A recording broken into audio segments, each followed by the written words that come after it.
মানে আমার একটা স্বপ্ন আছে যে ঢাকা শহরে একটা ভালো ক্লিনিক আর হসপিটাল করা, যেখানে সবকিছু ইসলামিকভাবে চলবে ইনশাআল্লাহ। মানে এটা দরকার আছে। আপনারা যদি আমরা ফেস করেছি তো আমরা বুঝতে পারি দরকার আছে। একটা হসপিটালে যান, দেখবেন পরিবেশ এনভায়রনমেন্ট ইসলামিক না। আপনার স্ত্রী অ্যানেস্থেশিয়া করছে একজন পুরুষ ডক্টর, সিজার করবে, অ্যানেস্থেশিয়ার প্রয়োজন আছে, একটা পুরুষ ডক্টর এসে অ্যানেস্থেশিয়া পুশ করছে, তখন তো পর্দা যাচ্ছে গা, পর্দা চলে গেল। দেখা গেল যে একসময় আপনার স্ত্রী কনসিভ করলো বা সে গর্ভবতী হয়েছে, এখন আপনার রেসপন্সিবিলিটি বেড়েছে। যতদিন সে সন্তানটাকে ধারণ করে রাখবে, এই সময়টুকুর মধ্যে তাকে কোনো প্রকার হারাম কাজে লিপ্ত করতে দেয়া যাবে না। আমাদের সমাজে দেখা যায় সন্তান যারা জন্ম দিচ্ছেন মায়েরা, এই 9 মাস তারা হিন্দি মুভিজ দেখেন, সিরিয়াল দেখেন, তারপরে অহেতুক গীবত করেন, গল্পগুজব করেন, অহেতুক সময় নষ্ট করেন। এখন তো স্মার্টফোনের যুগ, সারাদিন ফেসবুকিং, ইউটিউবিং, টিকটক, ইনস্টাগ্রাম নিয়ে পড়ে থাকেন। এই প্রতিটা কাজ গর্ভের সন্তানের উপর প্রভাব ফেলে, প্রত্যেকটা কাজ গর্ভের সন্তানের উপর প্রভাব ফেলে। ইভেন মায়ের যদি মন খারাপ থাকে, বাচ্চা ভিতরে কষ্ট পায়। মা যদি প্রফুল্ল থাকে, হাসি খুশি থাকে, বাচ্চা কিন্তু ভিতরে ভালো থাকে। মেডিকেল সায়েন্স পড়েন, আমরা প্যারেন্টিংস নামে একটা বই সাজেস্ট করছি, ওই বইটা পড়ে দেখেন, ডিটেলস সব লেখা আছে। তো মায়ের এখানে সময় কাটানোটা খুব ইম্পর্টেন্ট। কিভাবে আমরা সময় কাটাচ্ছি? গর্ভবতী অবস্থায় এই 9 মাস মায়েদের উচিত বেশি বেশি কোরআন তেলাওয়াত করা, আল্লাহর জিকির আজগার করা, নামাজ না ছাড়া, হ্যাঁ ভালো কিছু দেখা, ভালো কিছু শোনা, যত রকম হারাম এবং কবিরা গুনাহ আছে এগুলো থেকে দূরে থাকার চেষ্টা করা। এরপর ইনশাআল্লাহ সন্তান ভালো হবে। আল্লাহ পাক দোয়া করি সন্তান যেন সুস্থ স্বাবলম্বী হয়। পাশাপাশি মেডিকেল চেকআপস গুলো নিয়মিত করাবেন, কারণ এটা খুব ইম্পর্টেন্ট ফ্যাক্ট। অনেক সময় দেখা যায় যে আমরা মানে পর্দার যেহেতু একটা বিধান আছে, তো পর্দার বিধান পালন করতে গিয়ে আমরা দেখা যায় আলট্রা করাবো না, আমরা এই ডাক্তারের কাছে নিব না, হ্যাঁ আমরা নর্মাল করাবো, বাসায় করাবো, হসপিটালে নিব না, কিছু ওভার এগ্রেসিভ থিঙ্কিংস চলে আসে আর কি। পর্দা করব, তাহলে মহিলা ডাক্তার দেখাতে হবে, আলট্রা খুঁজে বের করতে হবে কে আলট্রা মহিলা ডক্টর আছে, আলট্রা করতে পারে খুঁজে বের করতে হবে, ক্লিনিক সেভাবে পরিবেশ তৈরি করতে হবে। এই জন্য আমি বলি, মানে আমার একটা স্বপ্ন আছে যে ঢাকা শহরে একটা ভালো ক্লিনিক আর হসপিটাল করা, যেখানে সবকিছু ইসলামিকভাবে চলবে ইনশাআল্লাহ। মানে এটা দরকার আছে। আপনারা যদি আমরা ফেস করেছি তো আমরা বুঝতে পারি দরকার আছে।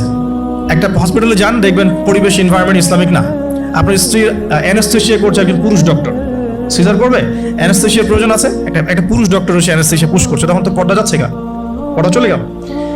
যদিও বা অনেকে ফতোয়া দিতে পারেন যে এই সব জায়গায় বা এই ধরনের ক্ষেত্রে হয়তো এটা জায়েজ হতেও পারে, অনেকে ফতোয়া টানতে পারেন, কিন্তু এখানে কিন্তু এই সুযোগটা দেওয়ার ফলে কি হয়েছে যে অনেক সময় রোগীরা হ্যারাসমেন্টের শিকারও হয়েছেন, সেক্সুয়াল হ্যারাসমেন্টের শিকারও কিন্তু হয়েছে, এটাও কিন্তু বাস্তব।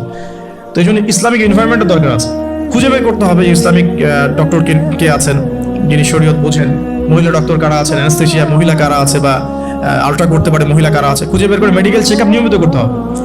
আর নর্মাল ডেলিভারি ইসলামের বিধান ঠিকই, ইসলাম এভাবেই চলেছে, সিজার এসেছে অনেক পরে, এবং এই ব্যাপারে শেষ জামানার হাদিসও আছে, আমি একটা লেকচারে বলেছিলাম।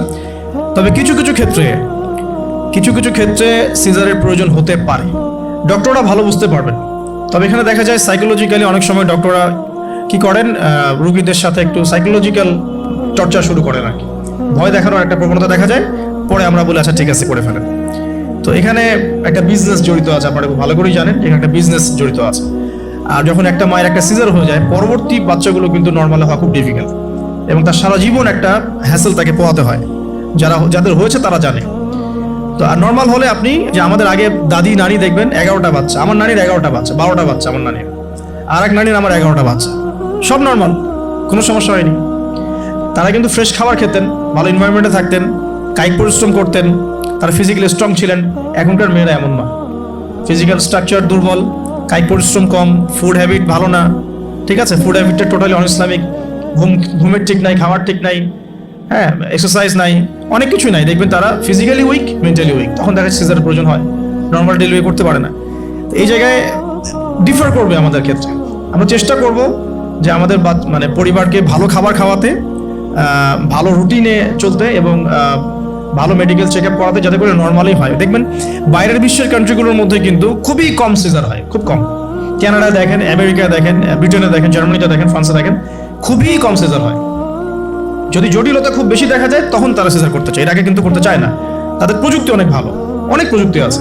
আমরা কেন এই জায়গায় মানে এভাবে একটা জুলুমের শিকার হচ্ছে, এটা আমাদের ভাবা উচিত। এবং আমার মনে হয় যে ইসলামিক এনভায়রনমেন্টের এই যে আপনার মেডিকেল সেক্টরগুলো গড়ে তোলা উচিত। এখানে যাদের সামর্থ্য আছে তাদের এইসব প্রজেক্টে হাত দিয়ে যেতে পারে। আল্লাহ পাক আমাদেরকে তৌফিক দান করুন।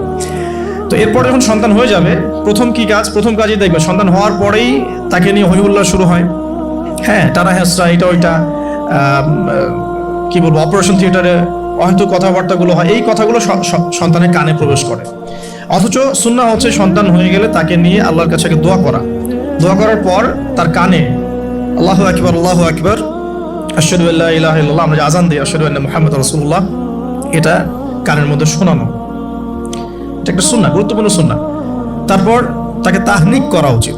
তাহনিক তো আমরা উঠেই গেছে সমাজ থেকে, তাহনিক আবার কি জিনিস? ডক্টররা তাহনিক শুনলে আটকে উঠবে। তাহনিক হচ্ছে যে কোনো আলেম, কোনো বুজুর্গ, যিনি পরহেজগার, আল্লাহওয়ালা, মারিফতওয়ালা মানুষ, তিনি খেজুর বা কোনো মিষ্টি জাতীয় মধু, খেজুর, এই টাইপের কিছু একটু চিবিয়ে বাচ্চার জিহ্বার মধ্যে একটু খালি লাগিয়ে দিবে, এটা তাহনিক সুন্নাহ। তো এখন মুখে তো জর্দা আর পান আর সিগারেট, তো এই মুখ দিয়ে তো তাহনিক হবে না, হবে? আল্লাহওয়ালা সত্যিকারের মানুষ খুঁজে বের করতে হবে।